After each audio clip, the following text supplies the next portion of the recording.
إن الحمد لله نحمده ونستعينه ونستهديه ونعوذ بالله من شرور أنفسنا وسيئات أعمالنا من يهده الله فلا مضل له ومن يضلل فلن تجد له وليا مرشدا وأشهد أن لا إله إلا الله وحده لا شريك له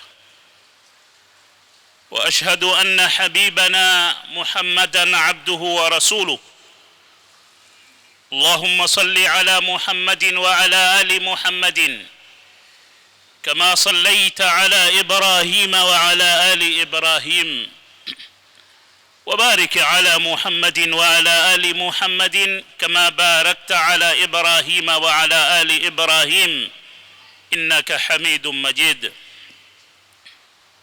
عباد الله، يوصيكم ونفسي أولا بتقوى الله.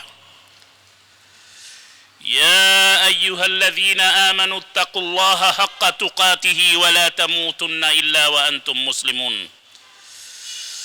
يا أيها الناس اتقوا ربكم الذي خلقكم من نفس واحدة وخلق منها زوجها وبث منهما رجالا كثيرا ونساء واتقوا الله الذي تساءلون به والأرحام إن الله كان عليكم رقيبا. عباد الله، baada ya kumhimidi Mwenyezi Mungu Subhanahu wa Ta'ala na kumswalia kipenzi chake Muhammadun sallallahu alayhi wasallam, tuko tena pahala patukufu kwenye siku tukufu ili kukumbushana machache kati ya mengi ambao sisi twafaa kukumbushana. Ibadallah, karibuni hivi tulikuwa tuko kwenye mwezi mtukufu wa Rajab. Kama mnavyojua, Rajab ni miongoni mwa miezi minne mitukufu ambayo Mwenyezi Mungu Subhanahu wa Ta'ala aliichagua katika mwaka. Inna iddata shuhuri inda Allahi 12 shahra minha 4 hurum.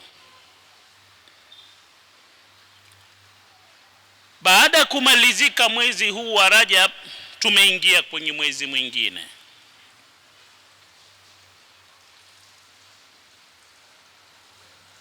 Hili lathibitisha, ndugu zangu wema, kwamba siku zapita haraka na zikisha kupita hazirudi nyuma. Hili lathibitisha, ndugu zangu wema, kwamba mwanadamu anapoelekea baada ya kupita masiku ni karibu kuliko alipotoka. Hili lathibitisha kwamba mwanadamu anakatika kipande kipande, kwa sababu mwanadamu ni siku, ni masiku. Siku ikipita, basi sehemu katika mwanadamu imekatika.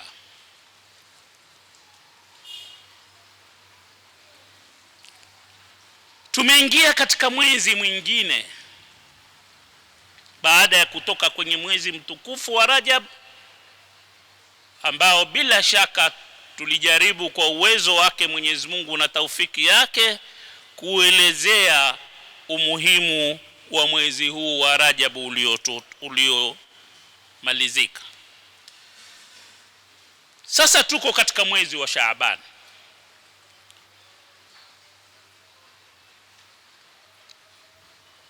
Kwa pamoja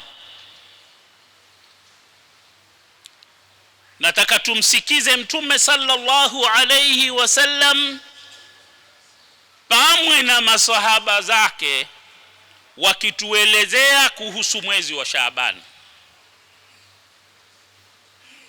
Najua na nina hakika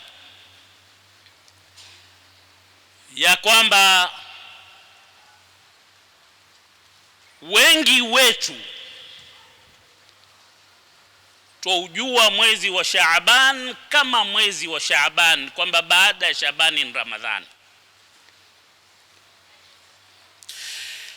Lakini hebu tumpe Mtume sallallahu alayhi wasallam nafasi atueleze mwezi wa Shaaban ni nini. Ndugu zangu wema, masahaba ridwanullahi alayhim walikuwa wakimfuata Mtume sallallahu alayhi wasallam katika mambo yake yote, na wakimtunda, wakimrakibu, wakimwangalia, si katika kufunga kwake, si katika kufungua kwake, kula kwake, si katika kuswali kwake, si katika kutawadha kwake, si katika kumwabudu Mwenyezi Mungu wake, si katika sala za usiku wala si katika sala za mchana, kwenye faradhi na kwenye za sunna. Hamu yao ilikuwa ni namna anavyofanya Mtume sallallahu alayhi wasallam wao wafanye. Hamu yao ilikuwa afanyaje Mtume sallallahu alayhi wasallam ili sisi tumfuate katika lile walilolifanya. Sasa Usama bin Zaid bin Haritha, kijana huyu aliyelelewa katika nyumba ya Mtume sallallahu alayhi wasallam, ni miongoni mwa maswahaba waliopata hadhi kubwa kwa sababu ya kumwangalia Mtume sallallahu alayhi wasallam analolifanya, ili naye alifanye na atoe habari kwamba Mtume yuwafanya hivi. Sasa Usama bin Zaid atutolea habari ya kwamba alimkabili Mtume, alimuuliza Mtume sallallahu alayhi wasallam swala hili kuhusu mwezi huu wa Shaaban. Akamwambia Mtume sallallahu alayhi wasallam, ya Rasulullah, lam araka tasumu min shahrin min ash-shuhuri ma tasumu Shaaban.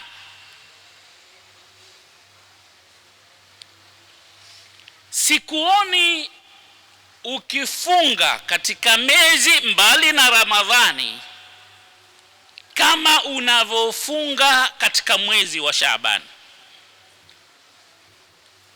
Usama bin Zaid amuuliza Mtume sallallahu alayhi wasallam kwa lugha nyingine au kwa maelekeo mengine kwamba mbona wafunga sana katika mwezi wa Shaabani kushinda miezi mingine mbali na Ramadhani? Kwenye maneno haya kuna hadithi nyingine ambayo imepokewa na Aisha, imesimuliwa na Aisha radhiallahu anha, ya kwamba Aisha mke wa Mtume sallallahu alayhi wasallam asema, sikumuona Mtume sallallahu alayhi wasallam baada ya akikamilisha mwezi baada ya Ramadhani akifunga sana kushinda mwezi wa Shaaban. Na kuna riwaya nyingine ya kwamba Mtume sallallahu alayhi wasallam kana yasumu Shaaban kullahu au qalil wa yatruku qalilan min al-ayyam, kwamba Mtume sallallahu alayhi wasallam alikuwa akifunga Shaaban illa qalil, isipokuwa siku kidogo. Na kuna riwaya nyingine yasema ya kwamba Mtume sallallahu alayhi wasallam kana yasum, alikuwa akifunga Shaaban mpaka tukadhani kwamba hafungui, na saa nyingine akifungua mpaka tukadhani hafungi tena. Sasa Usama bin Zaidi amuuliza Mtume sallallahu alayhi wasallam, nipa nami habari, mbona wafunga sana katika mwezi wa Shaaban kushinda miezi mingine tukiutoa Ramadhan, kwa sababu Ramadhan ni fardh.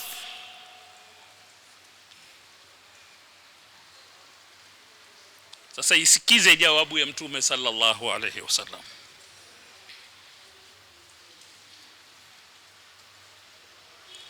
Akamwambia Usama bin Zaid,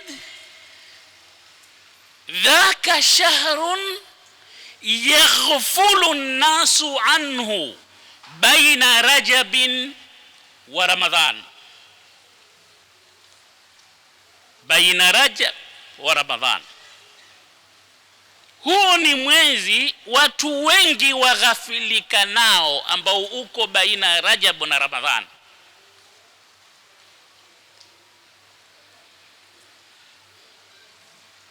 Kwa sababu Rajab ni mwezi mtukufu na Ramadhani ni mwezi mtukufu, kwa hivyo mwezi wa Shaaban watu wengi wanaghafilika nayo.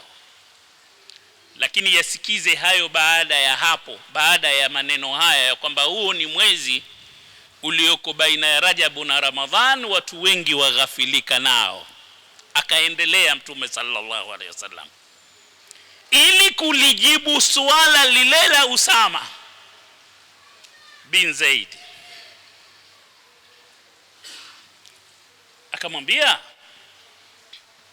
wa huwa shahrun turfa'u fihi al-a'mala ila rabbil alamin, na huo Shaaban ni mwezi ambao amali hupanda kwa Mwenyezi Mungu, hupelekwa kwa Mwenyezi Mungu Subhanahu wa Ta'ala. Wa uhibbu, napenda mimi, Mtume amwambia Usama, an yurfa amali wa ana swaimun, napenda amali yangu ikipanda kwa Mwenyezi Mungu Subhanahu wa Ta'ala katika mwezi wa Shaaban, mimi niwe nimefunga. Ndugu zangu wema, maneno haya ni mazito sana. Maneno haya si mapesi. Asema al-Habibu al-Mustafa sallallahu alayhi wasallam kumjibu Usama kwamba mwezi huu wa Shaaban watu wengi hughafilika nao, na kwamba kwenye mwezi huu ndio amali za wanadamu za mwaka za panda kwa Mwenyezi Mungu Subhanahu wa Ta'ala. Wa ana uhibbu an yurfa amali wa ana saimun, na mimi napenda, asema al-Habibu al-Mustafa, napenda amali yangu ipelekwe kwa Mwenyezi Mungu Subhanahu wa Ta'ala nikiwa nimefunga. Ndugu zangu wema, amali za wanadamu zina marahala kadhaa kupelekwa mbinguni kwa Mwenyezi Mungu Subhanahu wa Ta'ala. Kuna kupelekwa kila siku, kuna kupelekwa kwa wiki mara mbili, na kuna kupelekwa kwa mwaka mara moja, na kuna kupelekwa siku ya mwisho wa maisha yako. Idhan amali za siku zapelekwa kila siku kwa Mwenyezi Mungu Subhanahu wa Ta'ala, kisha za kusanywa za wiki zikapelekwa kwa Mwenyezi Mungu Subhanahu wa Ta'ala, kisha zikakusanywa za mwaka zikapelekwa kwa Mwenyezi Mungu Subhanahu wa Ta'ala. Haya maneno ni mazito sana kwa atakao yatia akilini. Kwa siku malaika wa Mwenyezi Mungu Subhanahu wa Ta'ala wanapishana katika salatul subhi wa salatul asri.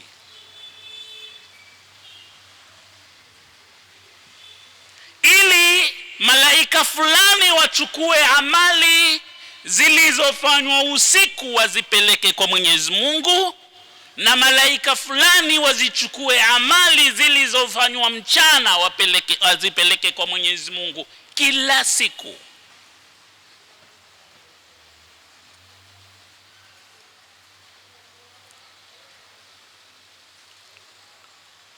Watakao kuteremka kutoka kwa Mwenyezi Mungu wakaja katika salatul asri, malaika watazichukua amali kuanzia salatul asri mpaka asubuhi,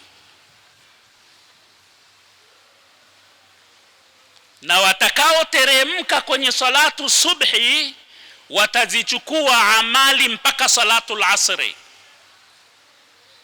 Wanapishana malaika na wanatoa habari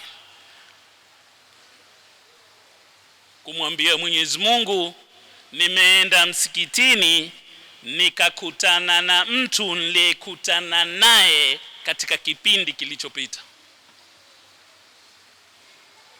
Wakachukua amali. Lakini vile vile kuna malaika wanaopeleka amali hizi katika kila mwaka, katika kila wiki, yaumul khamis wa yaumul ithnaini. Kisha kuna malaika wanaopeka amali za Mwenyezi Mungu Subhanahu wa Ta'ala za mwaka mzima wazipeleke kwa Mwenyezi Mungu Subhanahu wa Ta'ala, nazo zapelekwa katika mwezi huu wa Shaaban.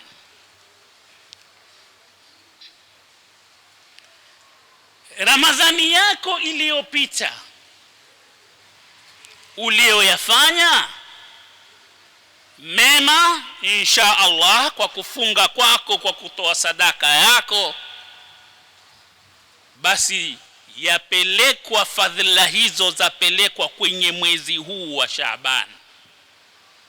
Na katika Ramadhani itakayokuja kwa ule atakayekuwa hai, amali zitapelekwa kwenye Shaabani hiyo nyingine.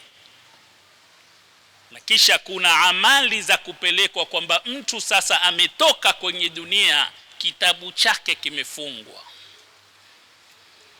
Sasa Mtume sallallahu alayhi wasallama amjibu Usama bin Zaid ya kwamba sababu ya kufunga sana katika mwezi wa Shaaban ni kwamba napenda amali yangu ikipelekwa mbinguni kwa Mwenyezi Mungu Subhanahu wa Ta'ala ipelekwe ilhali mimi nimefunga.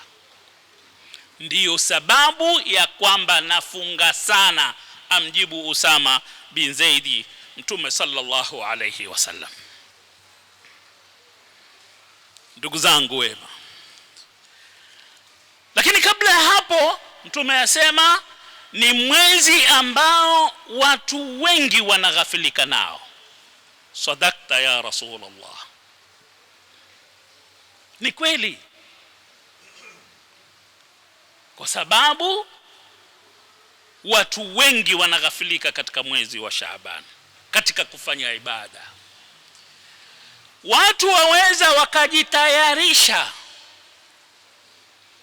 katika kutaka kuupokea mwezi wa Ramadhani. Tutafungaje mwezi wa Ramadhani? Ni kipi tunachokitaka? Nyumba tuirekebishe vipi? Pazia tuzibadilishe vipi? Tiles tuzibadilishe vipi? Meza tuzibadilishe vipi? Kwa sababu kuna watu huenda tukawaalika, miongoni mwao ni wale wale tuliowaalika katika Ramadhani iliyopita. Kwa hivyo nataka kuwe na decoration katika nyumba yangu, mambo ambayo hayakuwa, aje aone mambo ambayo hakuyaona katika mwezi ule uliopita. Lakini mwanadamu huyo ameghafilika katika kufanya mema yatakayomfaa katika mwezi wa Shaaban, ili amali yake ikipelekwa kwa Mwenyezi Mungu Subhanahu wa Ta'ala ipelekwe na mema ambayo anayafanya katika mwezi wa Shaaban. Kwa hivyo Mtume sallallahu alayhi wasallam asema ni mwezi ambao watu wengi hughafilika nao, na hufikia hadi, Mwenyezi Mungu atusamehe, mtu akaona ya kwamba Ramadhani yaja, katika Shaabani wacha nicheze, wacha nifanye mambo ambayo Ramadhani itanizuia kuyafanya, niwe nimeyafanya katika mambo ambayo si mazuri katika ibada yake, katika uhai wake.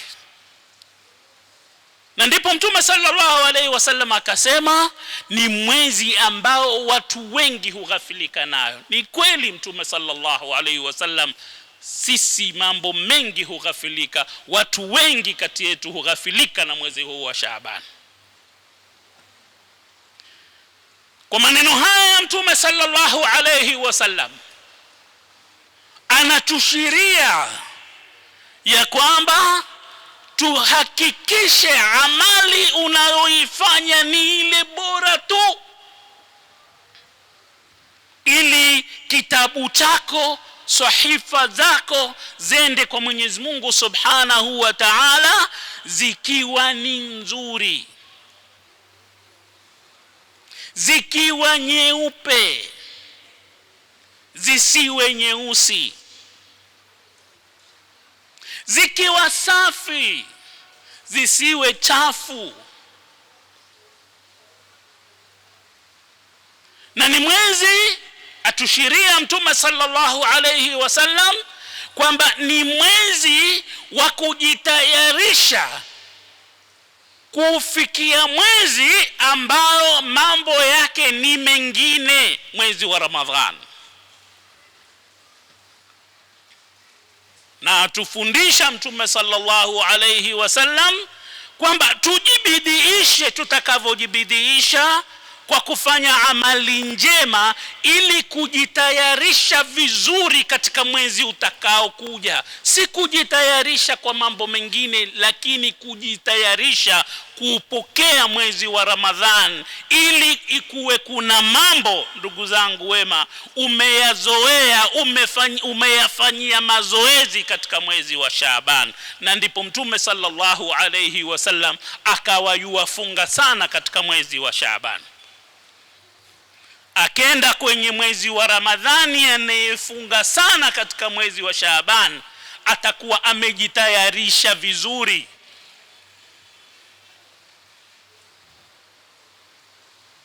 Akenda kwenye mwezi wa Ramadhani, anayesoma Qur'ani sana atakuwa amezidisha kiwango cha kusoma kwake Qur'ani katika mwezi wa Ramadhani. Akenda kwenye mwezi wa Ramadhani ambaye ameitumia Shaabani kwa kusimama usiku, atasimama usiku zaidi katika mwezi wa Ramadhani.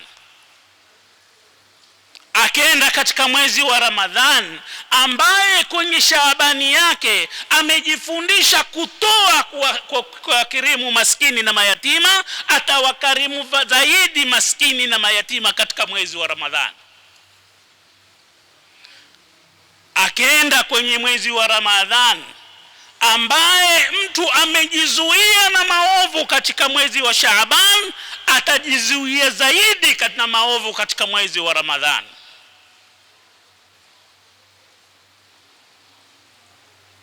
Ndugu zangu wema, sasa Mtume sallallahu alayhi wasallam anatufundisha kujitayarisha katika kufanya mambo mazuri. Lakini ni kama alivyosema yeye sallallahu alayhi wasallam, ya kwamba kwenye mwezi huu watu wengi wameghafilika nao. Ndugu zangu wema,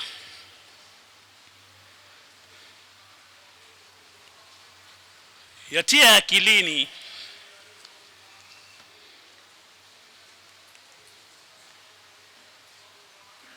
maneno haya ya Mtume sallallahu alayhi wasallam kwamba napenda kikipelekwa kitabu changu kwa Mwenyezi Mungu Subhanahu wa Ta'ala, sahifa zangu kipelekwe nikiwa nimefunga, nikiwa nimefanya jambo lema. Litia akilini jambo hili, ya kwamba kwenye Shaaban, kwenye amali zako za mwaka, wewe wapenda kitabu chako kende mbele ya Mwenyezi Mungu al-Malikul Haq, ukiwa na mambo maovu, huna mema ya kuyafanya ili kitabu chako kende kwa Mwenyezi Mungu Subhanahu wa Ta'ala kikiwa na mema. Mtume sallallahu alayhi wasallam asema, innamal a'malu bil khawatim, mambo huangaliwa mwisho. Na kwenye Shaaban ndio mwisho wa mwaka, umefunga hisabu zako za mwaka, waanza mwaka mwingine katika hisabu za Mwenyezi Mungu Subhanahu wa Ta'ala. Huenda ukawa uliteleza katika mwanzo wa mwaka au katikati ya mwaka, unafaa uzifute teleza hizo kwenye mwezi wa Shaaban. Anasema Mtume sallallahu alayhi wasallam, tuba liman wajada fi sahifatihi istighfaran kathira, pongezi kwa atakayepata kwenye sahifa zake zitakazopekwa kwa Mwenyezi Mungu istighfaran kathira, istighfari nyingi, kumuomba msamaha Subhanahu wa Ta'ala kwa wingi. Kwa hivyo jibidiishe katika mwezi wa Shaaban, iwe una istighfari nyingi katika kitabu chako, na kwa kwamba mambo huangaliwa mwisho, huenda yakafuta yaliyotangulia.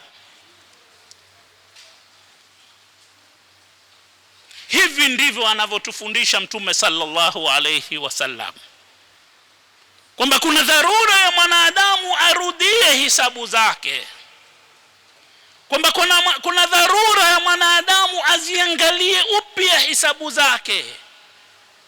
Baada ya kuziangalia hisabu zake za kila siku, vile vile aziangalie hisabu zake za kila wiki, lakini vile vile aiangalie hisabu zake za kila mwaka. Na wanabiashara watakubaliana nami ya kwamba hivi ndivyo wanavyofanya katika biashara zao wale waliofaulu katika biashara zao.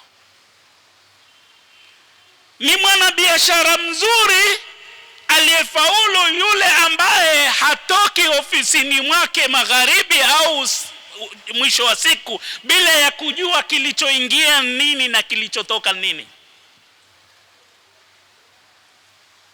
Lakini ni mwanabiashara mzuri anaoangalia hisabu zake za mwezi huu tumeingiza kipi na tumepata hasara kwenye kipi, ili tuzidishe lipi la kufanisha biashara zetu, lakini vile vile turekebishe lipi lililoharibika.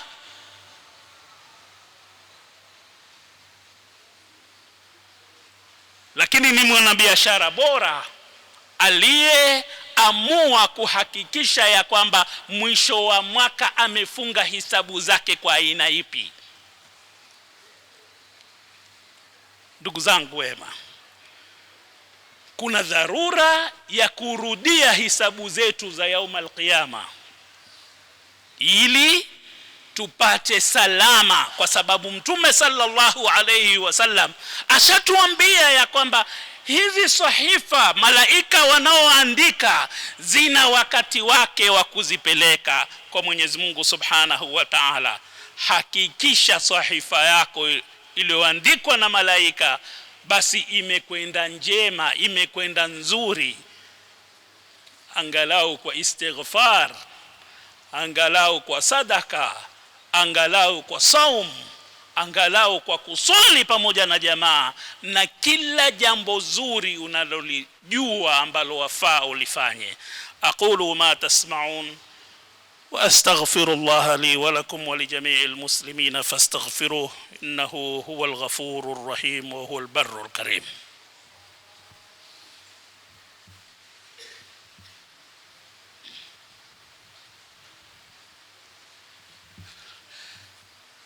إن الحمد لله نحمده ونستعينه ونستهديه ونعوذ بالله من شرور أنفسنا وسيئات أعمالنا من يهده الله فلا مضل له ومن يضلل فلن تجد له وليا مرشدا وأشهد أن لا إله إلا الله وحده لا شريك له وأشهد أن محمدا عبده ورسوله. اللهم صل على محمد وعلى آل محمد كما صليت على إبراهيم وعلى آل إبراهيم وبارك على محمد وعلى آل محمد كما باركت على إبراهيم وعلى آل إبراهيم في العالمين إنك حميد مجيد. عباد الله، واعلموا أن الله سبحانه وتعالى أمركم بشيء بدأ فيه بنفسه وثنى بالملائكة المسبحة بقدسه وثلث بكم أيها الناس فقال تعالى إن الله وملائكته يصلون على النبي يا أيها الذين آمنوا صلوا عليه وسلموا تسليما. اللهم صل على محمد وعلى آل محمد كما صليت على إبراهيم وعلى آل إبراهيم وبارك على محمد وعلى آل محمد كما باركت على إبراهيم وعلى آل إبراهيم في العالمين إنك حميد مجيد. عدد خلقه ورضا نفسه وزينة عرشه ومداد كلماته برحمتك يا أرحم الراحمين. ربنا هب لنا من أزواجنا وذرياتنا قرة أعين واجعلنا للمتقين إماما. ربنا آتنا في الدنيا حسنة وفي الآخرة حسنة وقنا عذاب النار. ربنا هب لنا من أزواجنا وذرياتنا قرة أعين واجعلنا للمتقين إماما برحمتك يا أرحم الراحمين. اللهم إنا نسألك من الخير كله عاجله وآجله ما علمنا منه وما لم نعلم، ونعوذ بك من الشر كله عاجله وآجله ما علمنا منه وما لم نعلم. اللهم إنا نسألك الجنة وما قرب إليها من قول وعمل، ونعوذ بك من النار وما قرب إليها من قول وعمل. اللهم إنا نسألك من الخير ما سألك منه عبدك ونبيك محمد صلى الله عليه وسلم، ونعوذ بك من الشر ما استعاذك منه عبدك ونبيك محمد صلى الله عليه وسلم. واغفر للمؤمنين والمؤمنات والمسلمين والمسلمات الأحياء منهم والأموات إنك قريب مجيب الدعوات يا رب العالمين. ربنا اغفر لنا ولإخواننا الذين سبقونا بالإيمان ولا تجعل في قلوبنا غلا للذين آمنوا ربنا إنك رؤوف رحيم برحمتك يا أرحم الراحمين. وصلى الله على نبينا محمد وآله وصحبه وسلم والحمد لله رب العالمين. وأقم الصلاة.